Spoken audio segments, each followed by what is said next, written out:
In the haze of smoke, where stories unfold, the Leaf and Ash podcast tales bravely told. A gathering of spirits, a club so grand, bonded by the leaf, a brotherhood stands. Oh, the cigar mud, with a nose for the fine, the cigar panda, in the smoke they align, the cigar dome, with a touch of class, PC silverback, strength and contrast.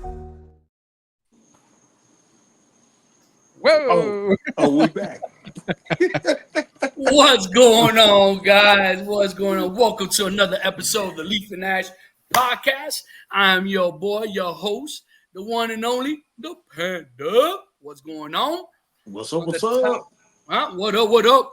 On the top right, you guys might not recognize him, but I promise you he's still the one-finger sensation himself, JJ, a.k.a. the Cigar Mutt. Yes, sir. Well, I got another name. I'll talk about that in a minute. But on the bottom left is Mr. Rico Suave himself, the Don, the Cigar Don. What's up, my brother? What's going on, guys? How y'all doing tonight? And last but not least, the big dog. He all bougie in the background today. My boy PC Silverback. What up, big dog? What's happening? What's going on, man? Well, guys, another month has passed. Here we are, August 1st. Can you believe how fast this year is going? No. Hey, man, let's go back to July 11th. You know what? Let's play Groundhog's Day, right? That movie. Yes, sir. Man, the only difference, honestly, the only thing that I'll probably do different, I will probably want to have one more day. Yeah. You know, one more day of probably just like not necessarily doing anything or hopping around, but just to chill. You know what I mean? To kind of really decompress, because that last day, like Sunday, everybody had to leave early and stuff like that. You know what I mean? But I definitely would like to do something like that, but maybe add one more day to it. But before we get started, what we smoking today, guys? Don is already starting with everybody without us, but go ahead. Since you started, Don, what you smoking? It better not be no Bellicoso. I'm just saying. Pinky No, up. it is the Feral Pig. Liga Privada Feral Pig. My man, that band started banger after banger. First was the Bellicoso Liga 9 Privada. Now is the Feral Pig Liga Privada. Man, that's another favorite stick of mine. I absolutely love it. You know, that's listen, you guys know there's no secret. I am a Drew Estate Liga fan, you know. But we'll get back to that Feral, man. You've had that one before, right, Don? I have, yeah. This is the last one I had, so I gotta restock on these. Yeah, man, that is a great smoke. Great smoke. What you smoking, Mutt? Charter Oak Pasquale. Is that the one I sent you? It is. And it's so that bad boy's been marinating for a little bit. It's delicious. All right. And you, big dog? Man, every day is a cigar day with a chunk, baby. Okay. Yes, sir. So, never go wrong with that. No, you cannot. And if you guys have not tried that, listen, Andreas, I think his product is great. You know what I mean? I think he's got something really going on, and that chunk is a great stick. So I'm smoking a stick that someone told me that might be discontinued. Can anyone guess? The El Wawense?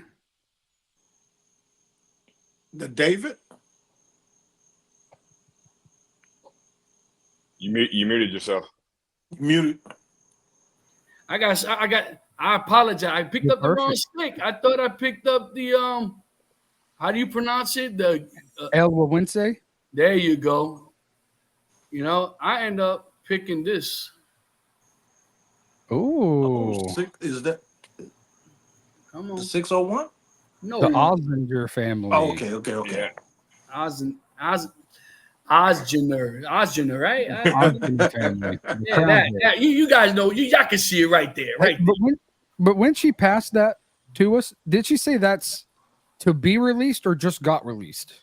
I think this one just got released. Mm-hmm. Okay. I believe. Nice. Well, do we have some news for you guys? I don't know if we're gonna share it tonight or not, but we'll see how the day of the night goes. So guys, it's Thursday. One more day to Friday, the weekend. What do you guys got anything planned for the weekend? I might be hanging out at the lounge, you know, Wifey allowed might be to go taking a tomorrow. trip. Okay. What'd you say, JJ? I said I'll be lounging it up tomorrow evening. Wife and daughters have a birthday party to go to, and I said, "You just drop me off." And hey, if I'm getting dropped off, you know I'm gonna be drinking. Hello. You'll be like, just have me tuck and roll, baby, tuck and roll. You ain't even got to stop the car. You Nope. just do the slow crawl and I'll just roll out, baby. Yep. I'll just have to, this head can take a lot of force. Oh, boy, I feel sorry for that concrete, buddy. Fill this hat back. How about you, Don? What you doing this weekend? I got my fence is being replaced this weekend, and then I'm also going to go help my pop out with some tree stuff in his yard. So it'll be a work weekend for me. Okay. I'll be working Saturday. I was offered some more overtime tomorrow night, but I was like, you know what? I need a break. I need a break. I don't want to overdo it. It's good to make that money and stuff like that, but you got to know when to say no. And Saturday, I don't know how many hours. Down here, I don't know about it. I looked at the forecast for Saturday. It's about like 75% rain chance. I'm like, oh. So we could use some of that over here. Yeah, let me tell you. So I don't know what's gonna happen, but we'll see what happens. I mean, they'll still play, as long as there's no lightning. Once the lightning and the sirens go on, everything stops, and we see what happens. And then the director of the football games, they dictate, whether we're gonna continue or wait it out or whatever. But well, guys, today's kind of one of those hodgepodge conversations, right?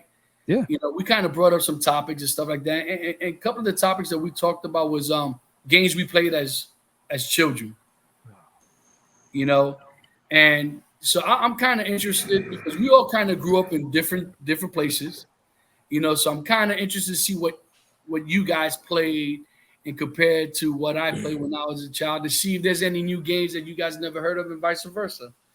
So I'm gonna leave JJ for last because he is the baby of the group. Baby of the group, because I'm pretty sure all the games he's played, somewhat I have an idea we might have played, but he might surprise us. Hey. So I'm gonna start with you, Rico Suave. So for me, man, growing up, so I was born in Philadelphia, and so I lived. I'm sorry. Yeah. Mm-hmm. I'm sorry. Go I'm Birds. sorry. I didn't mean to interrupt. Anyway, so we most of our summers were filled with wiffle ball. We played a lot of wiffle ball growing up, and it was the wiffle ball where we played in an alley, and so we really didn't have bases. So where you hit the ball up against the building. So if you hit the first level of windows, it was a single. Second level windows, it was double. Third story was a triple. And if you hit it on the roof, it was a home run. So oh hell yeah! And so we did that a lot, and then we played a lot of hockey in the winter. So just pond hockey and stuff. And then I was 7 when we moved to Texas, and so I came down here, man. I had all the gear, I had the sticks, I had the nets, I had everything for hockey, and I pulled it all out. And my neighbor, there was a bunch of kids in the neighborhood. They looked at me like, what is that? I'm like, you guys never played hockey? Well, what did they just move me into? Oh no, they never played hockey. So I got to teach the neighborhood kids how to play some hockey and how to get a slap shot and a wrist shot and we'd put my little brother who wasn't as old as us in the goalie gear and just rip shots at him. Oh, yeah, that is hilarious. Yeah. I wonder why he's mean to me today. So that's probably why. Yeah, he's a great guy, but yeah, we didn't do him. We didn't do him right on that. Yeah, it made him tougher. Yeah, and then we had the everyday hide and go seek and because I lived on a street that had a bunch of row homes, and so each row home had a porch with you could get underneath the porch, and so we'd hide under there. We'd do the hide and seek and all that kind of stuff that kids do, but wiffle ball was our staple. We were a big wiffle ball group. Oh man, that's wiffle ball. We used to play wiffle ball, but not like that. How about you, big dog? What you play? Where were you born and raised at? Hey man, I was born in Alabama, in the South Alabama, and on the coast. And the first game that I can remember playing, and it wasn't really a game. We would go in and get the big towel, wrap around your neck, and be the superhero running through the neighborhood with the towel and flapping it behind you. Look at my towel, it's flapping, you know. And we play. No, I'm the best hero. You're not the hero. You're the villain. So eventually got away from that. Started playing pickup football, man, and that was exciting. You play pickup and smear. So you throw the ball up in the air. Whoever touch it, they get buried in the ground. You know, head first. And there's a lot of fights behind that. I promise you. Oh, yeah. And it graduated from there, man. As I got older, you know what I'm saying. So I started playing park ball. I used to sleep in my uniform, man. I used to want to be a Dallas Cowboy. How about them Cowboys? I'm gonna send you a video. I'm gonna send everyone a video about the Cowboys getting ready for preseason. Okay, you're gonna enjoy it. Stop it. What you guys don't know is this foursome is about to break up right now. I just want you guys to know that. Oh man, so okay, so everyone knows I grew up in New York, and I was in the projects in the South Bronx, and we played all sorts of different games. You know, we played your regular stick ball. You know, right. You get your mom's broomstick, and you get a blue ball, and just go to town. You know, there's a game. I don't know if you guys ever heard of it. There's a couple of games. One's called Kick the Can. You guys ever play Kick the Can? Mm-hmm. So the concept that you get a can, you throw some rocks in it, and it's a game of like basically hide and go seek. But what you do is you have the can full of rocks, you toss it, and whoever's the seeker has to go grab the can, walk backwards to the designated spot, and look for people wherever they're at and call them out. So example, let's say PC's behind a red pickup truck. I got to grab the can. I got to go tap, tap, tap. I see PC behind the red pickup truck. So he has to come out and sit down. And until I find everyone, the game is not over until everyone gets caught. And the first person that got caught is the one that's up next. But let's say there's 6 of us and I got 5 out of the 6 and I can't find the 6th one. So, and the thing is, you can't hover over the can. You got to go and seek. So if you seek and you see the 6th person coming, their job is to kick the can so it frees everybody and everyone starts all over. Oh my Lord. So can you imagine you're the seeker and you down to one more person, that son of a gun kicks that can on you. Now you're trying to get see JJ running around. It's just, man, we used to have so much fun playing that, man.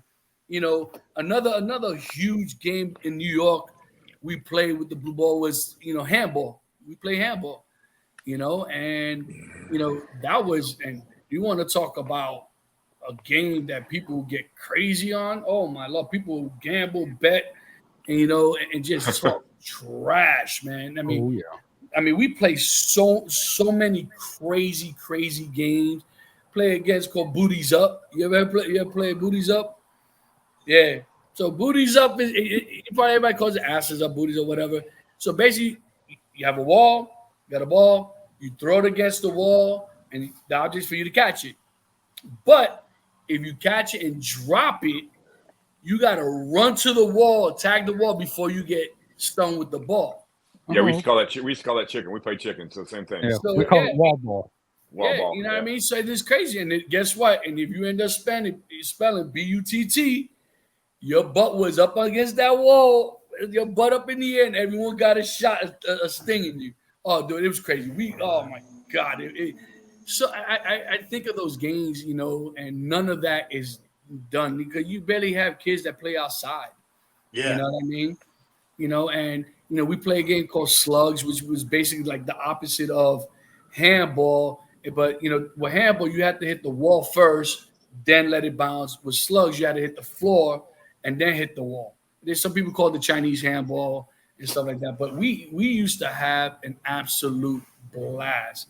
I mean, it was a blast. Summertime we enjoyed the hell out of it, man. And like I said, being from the projects, you know, and it got hot, we opened up the fire hydrant. got a can of empty out a can of beans, open up both sides, and just spray, and everybody just going to cool off.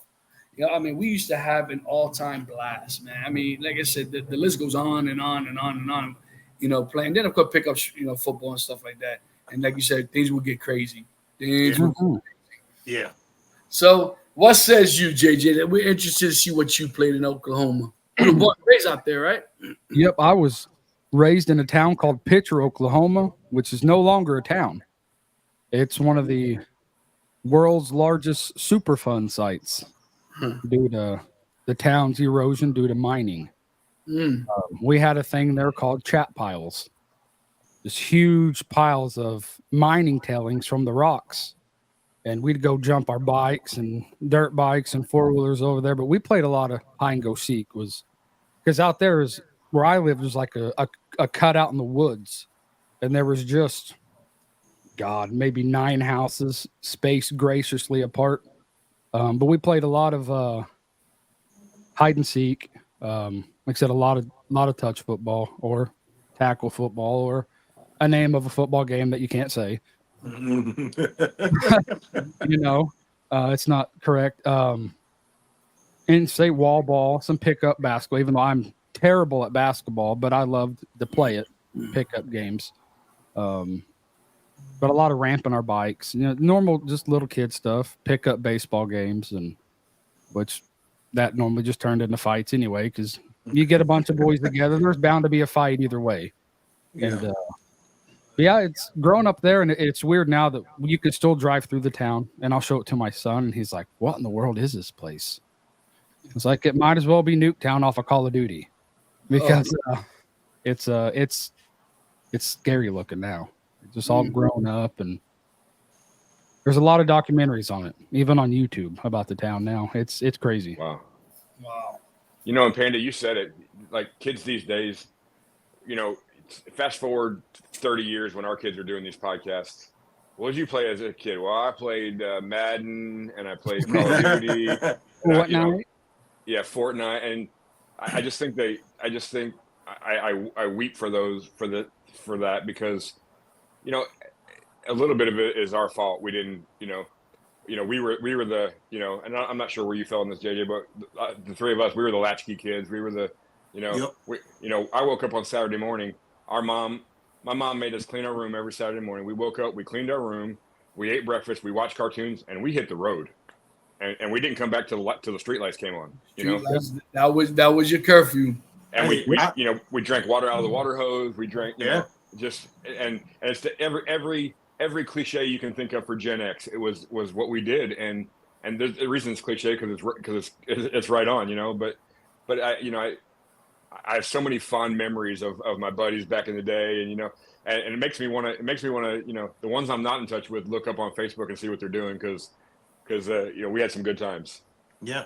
And the thing is, I would wake up and be at the swimming pool before the swimming pool even opened. So that means at 6:30, I was walking up the block by myself as a little kid. So, I wasn't worried about anybody bothering me. I was in my neighborhood, Right. And I got to say this, man, how can they deprive these kids of dodgeball? Man, you know how fun dodgeball is, dude? You catch that ball, that means you get a chance to drill somebody who threw it at you. Oh, man. Right in the face, kickball. You know what I mean? So it's like in football. The number one drill that created a lot of basketball players was the Oklahoma drill. Yeah. That created a lot of basketball players that day.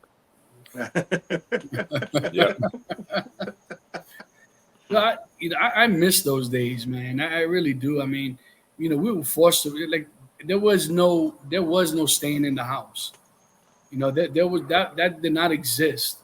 And we used to go play pickup ball. Play basketball. Freaking, I'll tell you, when I moved down from New York to South Florida, it was kind of a culture shock because Florida back then, because I moved down here originally back in 86, and then I moved back to New York, and then I came down in 89 and I stood.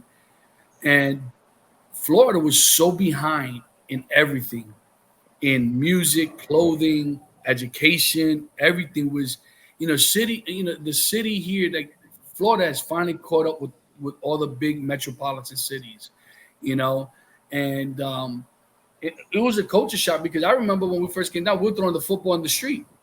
Somebody called the cops on us, and the cops were like, "What are you doing? We're throwing the football around. You can't do that. You can't throw football in the street, really?" I'm like, "Holy cows, man!" And things were so different, you know.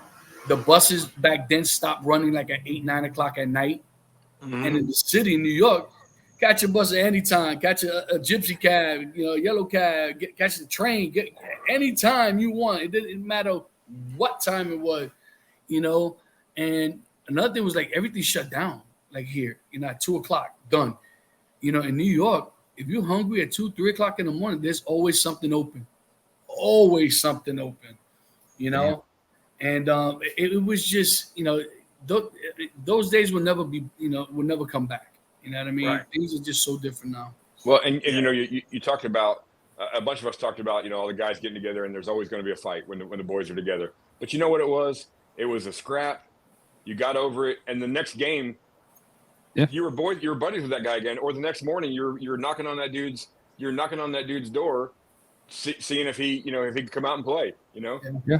Exactly. And you know, I don't know. You know, we talked a little bit about, you know, men being men in the last episode, and you know, I think that's part of it, man. You know, we got out there. How about, you know, I had a brother who was 2 years younger than me. We'd be roughhousing in the house, and it would get nasty. My mom would be like, "You two outside, finish it." You know.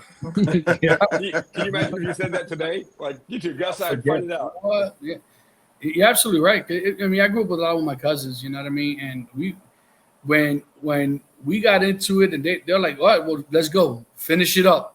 Get it out your system. And we'll tune each other up.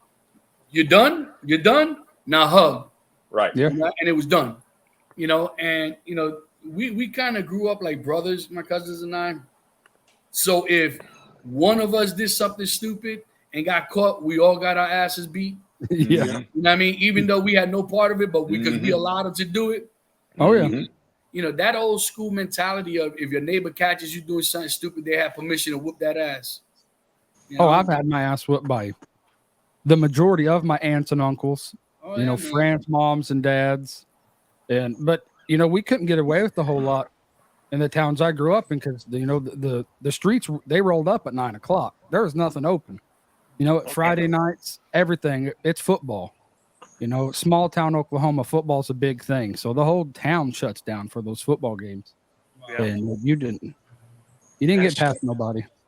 I can remember walking to the corner store and you know, buying juices and honey buns and potato chips. Man, I have 75 cents and I come home with all of this, you know. And my mom asked me one time, "Hey, somebody said they heard you cursing up there by the store." "No, Mama, it wasn't me," because I know that was an ass whooping. Oh yeah, I just did not want. So, you know, you had to mind your P's and Q's back then around adults, man. Really. Yeah. And that was, you know, the good old days. You know what I'm saying? So nowadays, kids, you know, they'll be cursing and act like you're not even in the vicinity of them. I'm like, hey, man, y'all got to tone that down. You don't tell me you ain't my mom and dad. I'm finna whoop your ass like I'm your mom. Yeah, well, that's right. You know? Which brings up another point, PC, right? Like, I don't know about you guys, like, there were no kids allowed in a room with adults. Oh no. There was no such thing. And God forbid you voice your opinion on something. What? Oh my Lord. I mean, it's insane. I mean, you know, that, you know, my mom would just look at me. What? My mom would just give me that look, and I knew, okay, it's time for me to shut my mouth and leave. Yep. And trust me, you know, my mom had a memory like an elephant. She'll whoop my ass 3 days later. Bah! The heck was that for? Well, you should have never opened your. I said, "Mom, that was 3 days ago." I ain't forget. Hey, I just didn't want my dad to come home, man. He pulled the covers off my legs, and I reached for the covers. Yeah, I just levitate. Hey, there was a time, and I deserved every bit of it. If it was in reach, it was fair game. Oh yeah, it was either getting across my ass or thrown across the room. It was just, but I deserve. I never got a spanking I didn't deserve, and there's probably 100 more I needed. Boy. For me, it was, my mom was kind of the disciplinarian. My mom was the yeller and that kind of stuff. And my dad would just sit back in his recliner. And when it finally started getting out of hand, he would just reach down and start undoing his belt. And you knew, like, if he got the belt undone, It was a wrap. like, yeah. So when he started just real, he's the original Rico Suave. And he just started reaching down and undoing that belt, And you're like, uh-oh. And then he'd say, hey, boy, meet me in my room. Oh, no, not that. Anything but that. Well, I gotta admit, man, some of those ass whoopings made me really, really, really tough, man. I would go to school and clown, and what a lot of these kids don't know, these teachers used to have paddles made of wood with their names engraved on them, and they would with put a drill holes rope around the end, like they was just styling and profiling. I had this one teacher, man. She tried to break me, and she would hit me so hard. She was a little bitty teacher, man. She could have been 5'4" and $190. I mean $101. I'm sorry. And man, she tried to break me, and she called my dad to my. You know what? He tough. My dad said, "No, you can't break him. I've already toughened that leather up for you." And they used to put the drill holes in the paddle so they cut down on wind resistance. Oh, you hear? Let me tell you, I remember one time, you guys know, I've been to martial arts since I was 12, right? And I remember, I'm thinking I'm big and bad. And I don't know what it was now because it's so long ago, but I remember this ass whipping. My mom came and I don't know what she said. I said something slick back, and she went and grabbed that broomstick on me, man. Right? And she started swinging at me, and I caught it, right? And I broke it. I don't know. Man, she looked at me and she's like, oh, all right. Picked up both sticks. Pop, pop, pop. Yo, she looked like some Chinese star, boy. Pop, pop, pop, pop, pop. Well, I was getting hit with so many lefts, man. I thought I was surrounded, bro. Let me tell you, I was begging for that right. I was telling you, that woman whooped my tail, man. Next day, she bought a brand new broom, a metal broom. She's like, let me see you break this one, boy. My mom didn't play, man.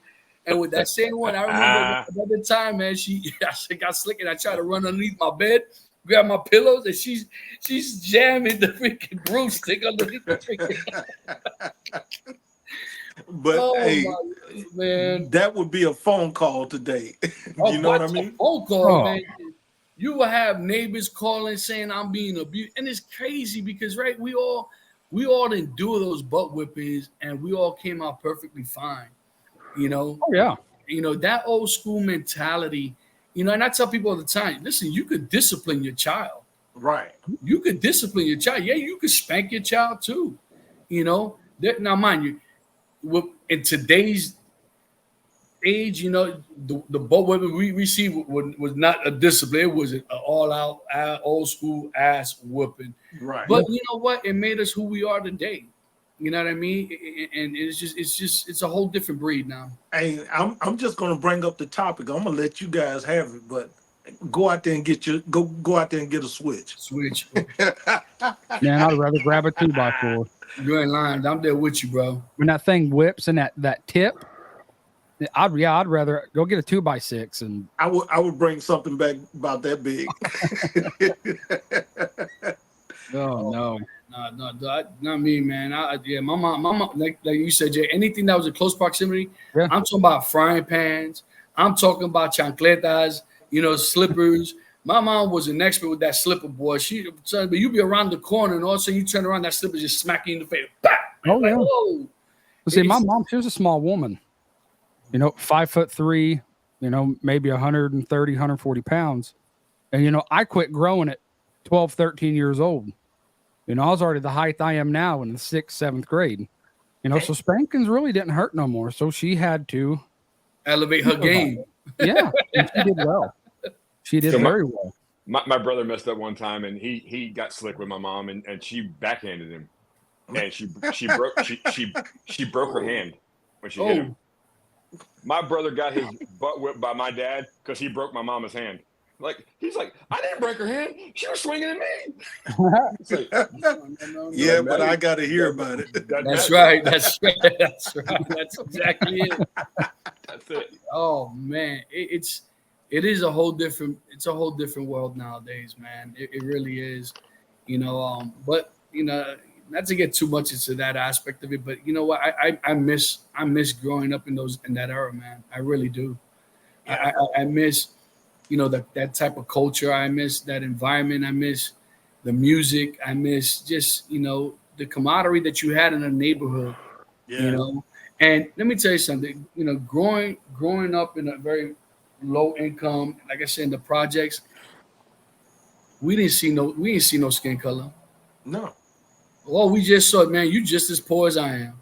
Yeah. You feel me? And it was like, I remember standing online for that big old government block cheese and grabbing it and running home because you didn't want to get jacked for your cheese. Right. It's crazy making grilled cheese sandwiches on the furnace on the what you call it? Oh my Lord! The grill. The heater in the house. The radiator. The radiator, yes. Yeah. Oh, you talking about Dude, those? it's crazy. Yeah. That or the iron, right? Use an iron. Yeah. It's just, man. And think about this too, like the neighborhood. Like we were talking about, you get in a football game and you get in a scrap and whatever. We're friends. Let another neighborhood come into our neighborhood and we're all we're the Philadelphia Eagles at that point, man. We're we're gonna whoop somebody. We're gonna play NFL Blitz. Even if we just scrapped 10 minutes ago, we're all together. Oh yeah. So. Well, my neighborhood, my block. If you better know somebody, because they would check you real quick. hey, Quick. I'm gonna tell you, there were 3 families. That was my family and 2 other families. There were large families in this little neighborhood. And guy, you did not come from the other side of the neighborhood to come start messing our area. And one of those 3 families didn't link up with the other one to help out. It just didn't happen. And it wasn't nothing on a gang culture type deal. It was just like, no, you can't come over because if you mess with him, that means you're going to mess with me because we all going to go to the city park. We all going to go hang out. We're going to watch them play baseball, and all these other good things. But it was more of a family environment. You knew who your neighbors were. You know what I mean? So, and you all went to school together. You grew up together. You played together. You fussed together. You ate sandwiches together. So that's an environment that you don't have nowadays. And it's kind of hard for people to even want to be in the same room with each other nowadays. Because of the differences. But not only that, this here to me has been the worst thing for this generation, even for ours. Mm-hmm. Because the reality is, how many phone numbers you got memorized? I used to have a Rolodex. Right? And I don't know, JJ, if you old enough to remember the rotary phones, but those rotary phones were a real pain in the butt. I've seen a few. You've seen a few. You've seen a few, must be nice, but and then if you messed up, you're like, darn it, man, you gotta hang up and start all over again, But it's like I said, it's a whole different world now, man. It really, really is, man. And like I said, technology has, and I hate to even say this out loud, man, but I think technology has made us lazy. Okay, it has made us lazy, and and it's like, everything we had to do back in the day was all physical, right? One way or another, we had to physically go do it. We had to physically go to it, and now, it's not the same. It's just not the same. Well, and I saw on the Olympics last night. Or 2 nights ago, I was watching the women's team gymnastics. And all the celebrities were there, and they showed a picture of the crowd, and there was probably 15 people in the crowd, and I'm not kidding. 14 of them were like this, and they had one guy watching. It was Mick Jagger. He was like, he's just trying to stay awake. Yeah. But 14 people had their nose in their phone. It's like you're at a once in a lifetime opportunity to see, for most people, it's once in a lifetime to see, the Olympic, and you got your face in your phone, man. Come on. Hey guys, hey, I want to do this. I showed you guys the other day, but we're gonna show you when technology begin to change just a little bit. I'm gonna be a little bit ahead of it, but I want to show you this. Just bear with me for a second.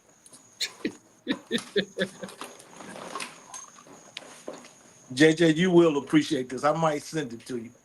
Do you guys remember this? Atari. Atari. That's right, baby. Atari. Oh, At least the joystick. Do you remember this? These I kids played- couldn't handle that one button, buddy. They couldn't Yeah. handle that one button. Nope. that's bad. That's awesome. Man, you became a master at that joystick. That's where they came in. That's where the word joystick came into play. You know what I mean? So yeah. and Wow. we still went outside even though we had that. We enjoyed being outside. You know, it was not a day I came home from school and didn't go to the basketball court or doing something outside. So Oh yeah, I remember I was 12 years old when the very first Xbox came out, and I got it that when it dropped, I got it for Christmas, and and I'm so sorry, dude. even though I had that and I had all the the NCAA games and the baseball games and Halo, we still went out and played. We only turned that thing on Friday and Saturday night. Once we were already had our baths and ate dinner and all that, that's when we played the games. And stayed up all night doing that, but we never were inside playing it during the day. Nah. We used to have competitions. So I remember the Atari and ColecoVision, you know what I mean? Yeah. Sega Genesis. And then Nintendo finally showed up, the Wii. the Wii and all that other stuff. But yeah, think about our generation, Generation X, and the boomers, that are still with us. Mhm.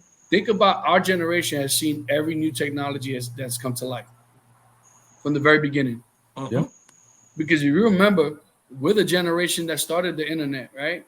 Yep. When you had when the dial-up, it is like what the heck, you know what I mean? And it was like, and the AOL. competition someone picked up the phone, it disconnected you. Like, damn, mom, I'm trying to get online, mom. Yep.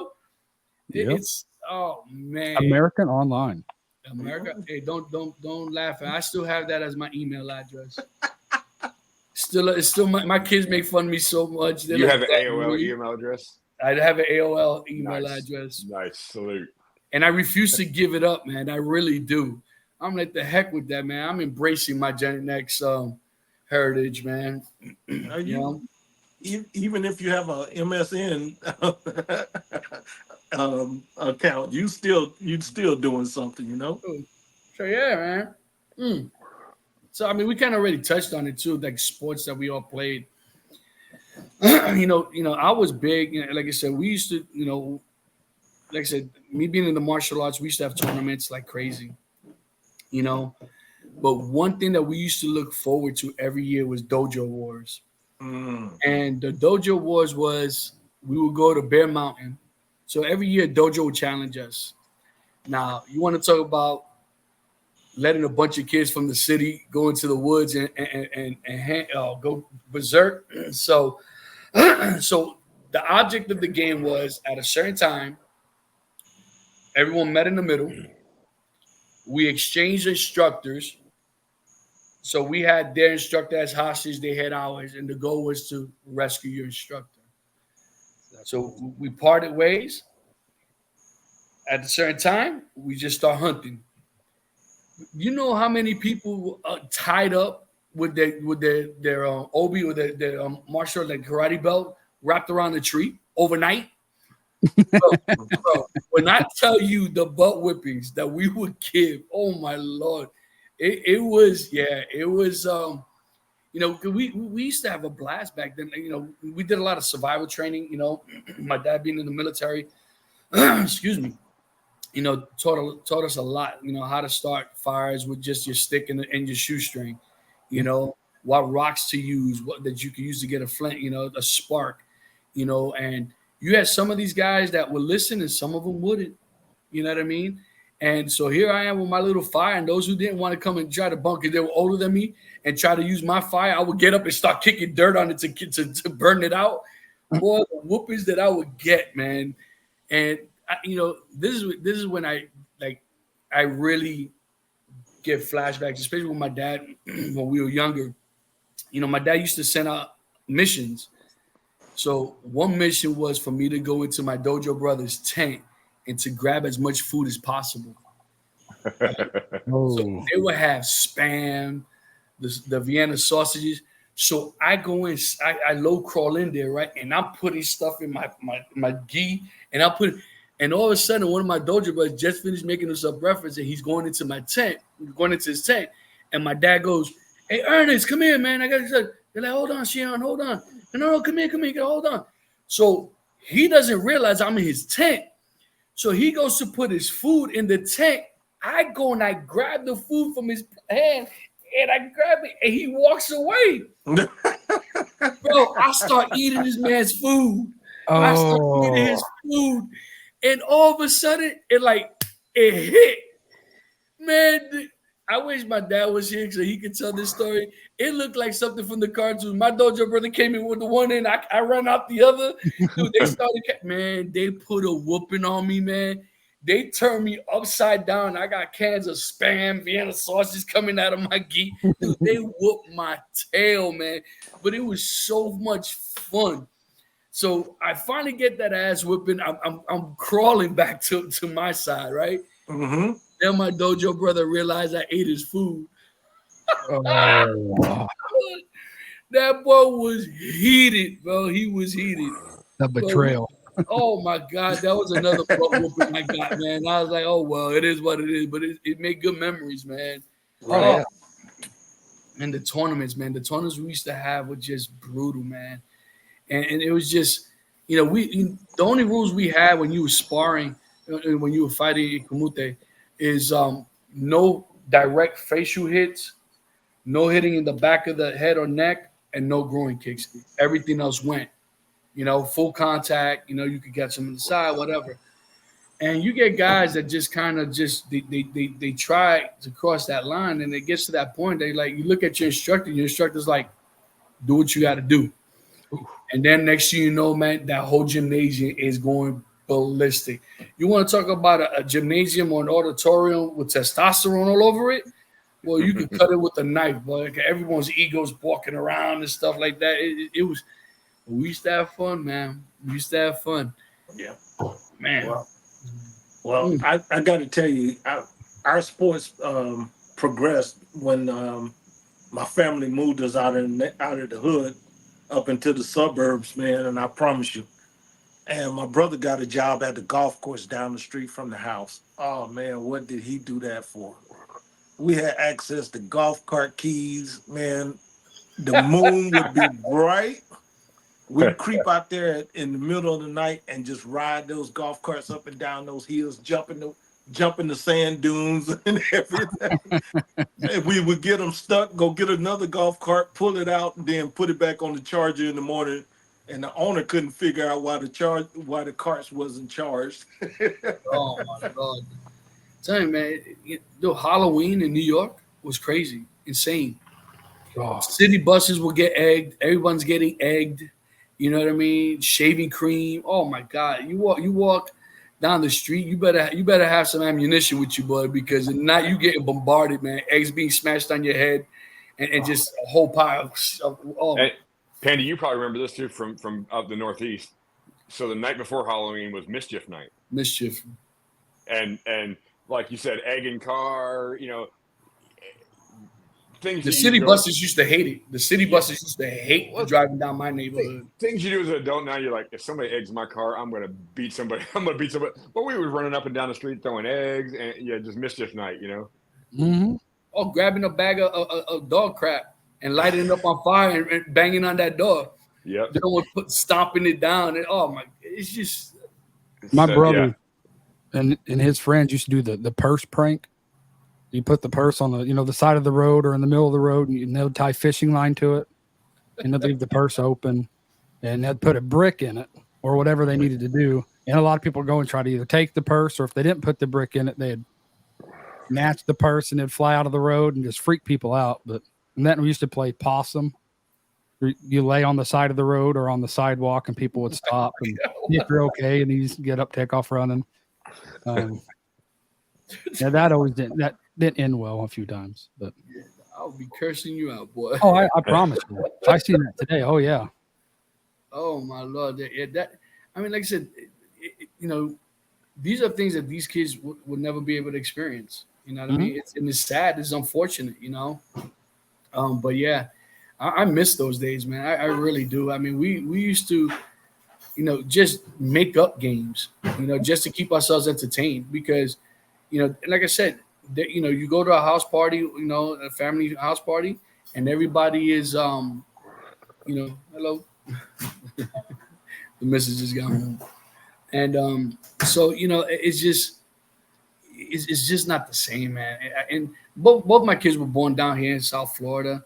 My kids didn't even get to see snow until the first time I took them one time to Tennessee, and it snowed that night. And that's one of my biggest, fondest memories with my kids. Them, waking them up, and they're out there doing snow angels and just throwing snow at each other. I mean, it's something that I will never forget. They'll never forget either, And ever since that, man, like I said, I started that Thanksgiving tradition that, we do some different place, different location, for Thanksgiving. 'Cause as you guys know, Thanksgiving is my favorite holiday,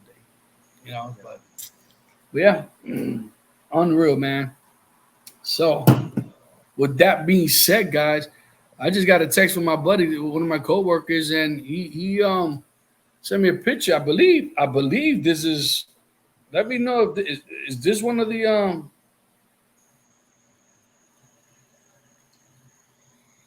you guys seen that one before? I haven't seen that one. No. Neither have I. La Mission. Never heard of it. Nice. At first, I thought it was the one that you smoked the other night, Don. The Mil Diaz. The Mel Diaz. Yeah. At first I thought no, it's not that. But yeah, like I said, guys, I just definitely would absolutely love to bring back, our childhood days. You know what I mean? Even if it was for one day, you know what I mean? Just to. And for me, even high school, like, and I'm not even going to PC and JJ because they had very successful high school football careers. So for me, I was 175 pounds soaking wet, and I was the center and linebacker on my football team. My football team in high school went 1-39 my 4 years. But you know what? I'll say one thing: we showed up every Friday night. We showed up and got our tail whooped every Friday night. But you know what? The same 25, 30 guys showed up every Friday night, and to this day we're still on text and Facebook and giving each other like, I got up to like, before I had my surgery, I got up to like 300. I was like, man, I was 340 pounds when I was in high school. You couldn't stop me. Yeah. But just high school. How big were you in high school? I was 5'10", 175. Dude, high school, man, I was I was a rail. I was a rail. I was I was 130 pounds. Yeah, I was 130 pounds. A waist of like 28, 29 in high school. Oh yeah, I was a rail. Oh yeah, dude, I was a rail. I think I graduated about just south of about 230. No, dude. The highest I ever got in high school when I started bulking up, I think I got to maybe 160, but I was always strong. You know what I mean? When I had, we had weight class, and even at 125, 130, I was benching 205. That's good. And so it was always funny because a buddy of mine, he was always stockier. You know what I mean? And I would bust his chops all the time. I'm like, come on, man, you lightweight. Come on, you lightweight. And he used to be a wrestler, so that boy would grab me and just oh man. Once again, you can't do these things anymore, man. It's just crazy. Oh, you know what? Now that I see this cat, have you guys ever played a game called Skelzies? No. Sounds like a disease, isn't it? Can't say that I have. Yeah, I might have had my 20s. Scurvies or Scully. So basically, what it was is you would get like a milk cap, right, or some type of cap like that, and put wax in it. Okay, and if you want to weigh it down, you put a penny in it, and then you put a candle and burn the wax, and then you rub the bottom of it so it gets smooth. And then what you do, you draw a big box, right? Big box, and they were all numbered. So you have like one over here, then so it'll go diagonal. So 1, 2, then 3, 4, 5, 6, 7, 8, 9, 10, whatever. That you get, but you had to use your finger, and you got on the ground and you just snapped it. It's almost like marbles, almost, you know. But you had the scoreboard, and the first person to get it to the middle, 13, I think it was up to 13. You won. And you played. I'm thinking of all these crazy games that it's insane, man. But what about pencil break? Oh yeah. No rubber pencils. No rubber pencils. Hold on. Hey, taps. Yeah. Oh man. No, you used your finger, man. You used your finger. Dude, that pencil break, man. Well, I ran out of a lot of pencils, man. I ain't gonna lie to you, man. Oh my Lord. But you always had this one character that would karate chop your pencil, man. It was like, really, man. You know, so we had one guy hustling, boy. He would buy pencils. I don't know where he got them from, but he would sell them to everybody. Boy, bank it, boy. Bank it. Yeah. You guys ever play that game with the slaps? You hold your hands out there, and one guy's got it, and you. Oh yeah. And our hands would be like this, mounded for being slapped. You know. You guys ever play slap box? woof. Oh yeah. Yeah. Oh, Bah, Or bah, bah, bah. Indian leg wrestling. Oh, You ever yeah. leg wrestle? That's fun. and you That used to and be you a talking thing about used to be in the living room floor. how about when guys would just walk up to you and knock you down and put the figure 4 on you, dude? That was my cousin. My cousin would do that to me. 'Cause I was so damn skinny, man. Used to be, oh my God, I used to get so pissed. You guys ever play Four Corners in the elevator? No. Another ghetto game, baby. You get a group of people, walk in the elevator, 5, 6 people. Somebody else 4 corners. There's only 4 corners in the elevator. So you grab a corner and whoever's in the middle. Now, mind you, we lived like on the 15th floor. That's a long flight. And if they really wanted to mess you up, they'll press all the buttons. Corner, and then you will have to fight your way out of the corner, throw them in the middle, and take your licks in there. Oh my God. Tell you, man, the 4 corners. 4 corners. Woo. And forget about your birthday, man. Your birthday, you knew you were gonna get ganged up on. Oh my Lord, you knew you were gonna get. Oh man, we used to get tuned up, man. For your birthday, you couldn't fight back because you fighting 4 or 5 of your friends and your cousins and stuff like that, man. It's just like just take the butt whipping, just take it, get it over with, But Well, we used to do the thing where 2 people would get together. One person would crawl up behind the other person on all fours, and the other person would shove them over that person. Like, how do people not just crack their head and die, and just crack their head open and die? Like, That's because we knew how to fall. We fell so I much guess so. in our days, man. We knew how to tuck and roll. We had all those techniques, man. Try that now at this age. Yeah, you stop bouncing. You don't bounce anymore. I think after about 30 years old, you don't bounce once you hit anymore. just dead weight, just dropping. Yeah, Bam. something's breaking. It's so funny. You said you reminded me of the BMX, my first BMX. You know what we used to jump over? It's disgusting now, but in New York on trash day, you had a roll of garbage bags. Oh, We'll get some plywood, and that was us. That's it. And if you missed, you're in the garbage. Dude, it is what. Oh my God!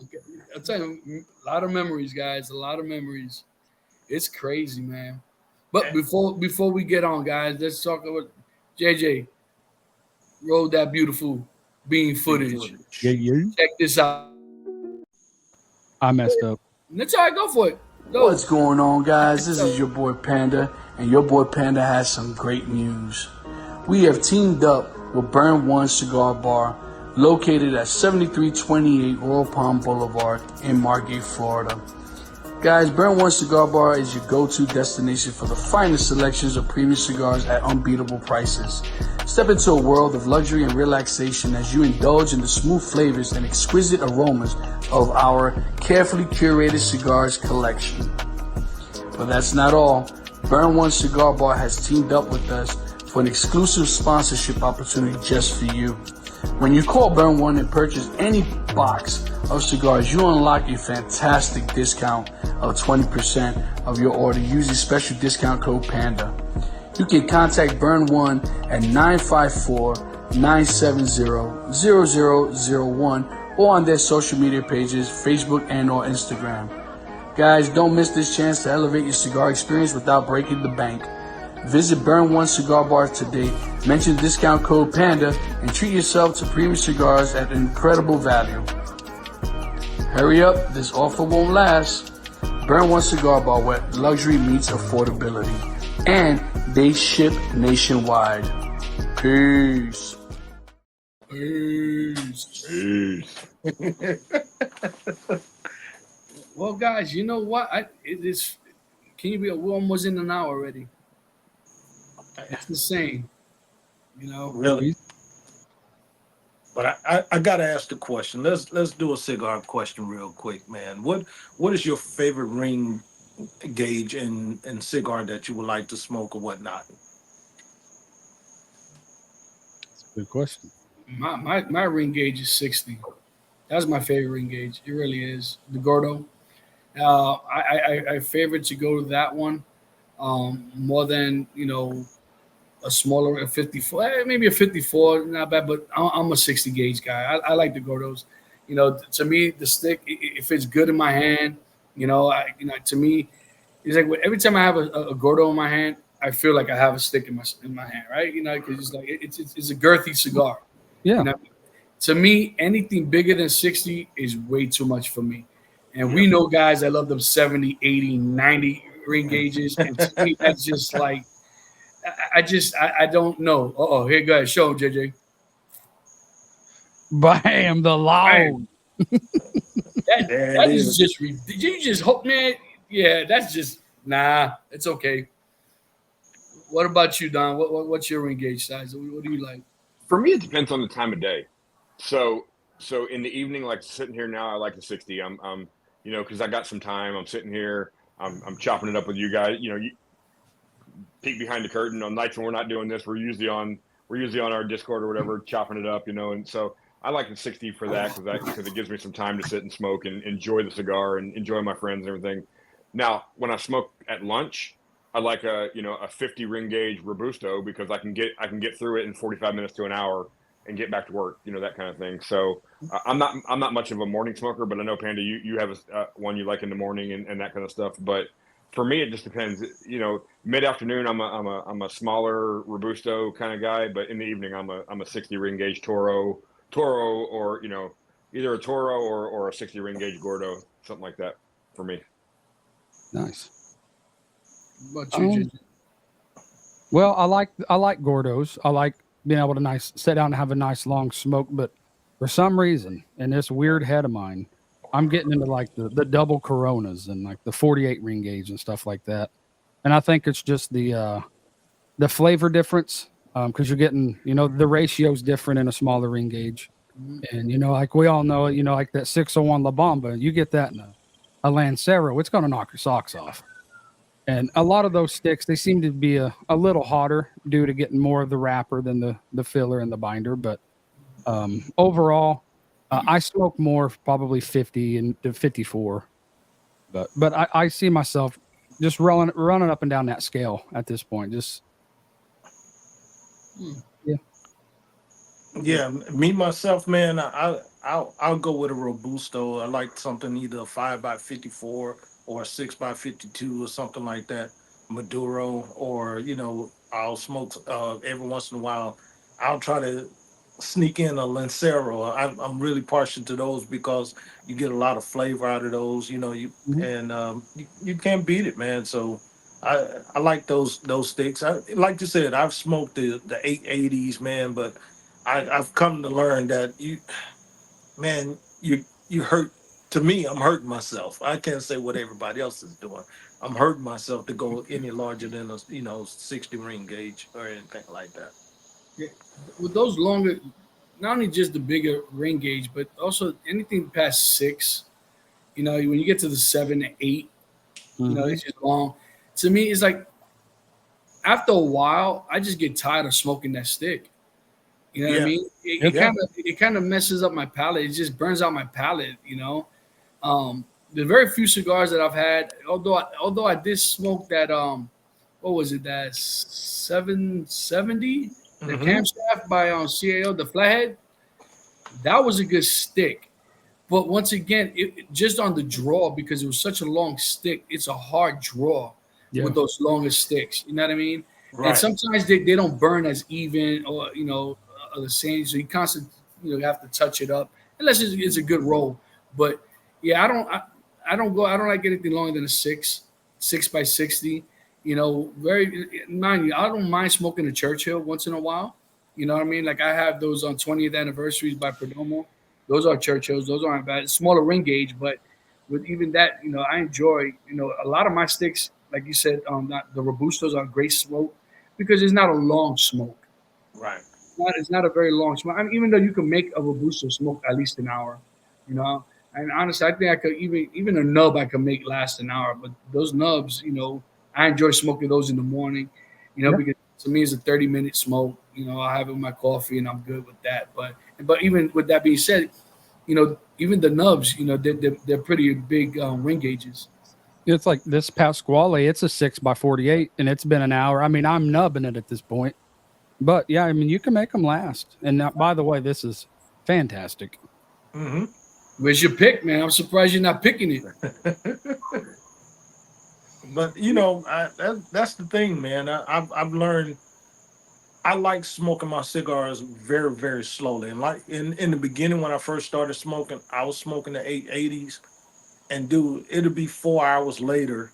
I'm sitting out on the front porches from 4 o'clock in the morning to 8 o'clock in the morning, and with some coffee or something. It's like it's a labor of love at that time. So you just not understanding. So I've learned, if you shorten that stick, take your time with it, you're going to get just as much out of that as what you would an 880 or 7, something like that. And the thing about chimney smoking, that's what I call them. You have some people that are just chimneys, man. They're puffing up a storm. And most of those people that smoke, you'll see that they'll have like a cone-shaped amber. You know what I mean? On the top, because what's happening is you're not allowing the ash to burn. What's up? That's you? That's me. Yeah. I smoke too fast. And I tell people, if you ever get that, the best thing to do is just put it down and let the amber catch up to the ash. Right. You know what I mean? And then you just tap it and just get rid of the ash. And just take the time. Listen, to me, the whole idea of the smoke of the cigar is to enjoy the moment. You know what I mean? Right. To enjoy the flavors and the notes and the quality of the cigar, whatever cigar it is. It doesn't matter what it is. But, but to me, I've caught myself on a couple of times smoking too fast. I'm like, oh, man. And I'll put it down, just let it sit and let it just burn off, I do it all too often. I've come to realize if I'm smoking too fast, that means my thoughts are racing in my head. And I'm like, like you say, that chimney smoking is like, wait a minute, relax, calm down, smoke the cigar, enjoy the moment. And dude, that becomes the best smoke, ever for me, regardless of what stick I'm smoking, because now you want the flavors, you want the notes. Yep. You want, and on top of that, it's like, to me, it's like playing music if you can taste the notes and hear the fine whispers of the smoke as it, dissipate or whatnot. So you guys tell me. And I have found myself, I've destroyed a perfectly good cigar by making it bitter, by doing it that way, by smoke, because there's times I do smoke my cigars pretty quick. Yeah. And I notice it getting bitter, and you try purging it out, but you burn that tobacco behind it, you're gonna. That's a very big valid point, JJ, because what ends up happening when you do burn, you're burning right through the filler, the binder, and it's gonna have that bitter taste. You're gonna ruin the rest of the tobacco and the rest of the smoke.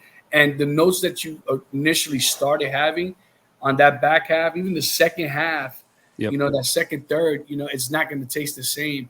It's going to be super hot. It's really hot in your mouth, and it's not going to be an enjoyable smoke. Then you feel it, that your tongue starts hurting as you're smoking, and your lip. I've done it dozens of times, and I'll probably do it dozen more times. I hear you. And it gets to the point where, you know, like our good friend Cigar Reviewer, just let the stick develop and slow it down and let it burn at its own pace and whatnot. So, and that way, you know, you don't burn yourself out. You don't mess up your palate or anything like that because it's hot. You don't want to just smoke flames, you know. Because you know what, guys, it's all about the Experience.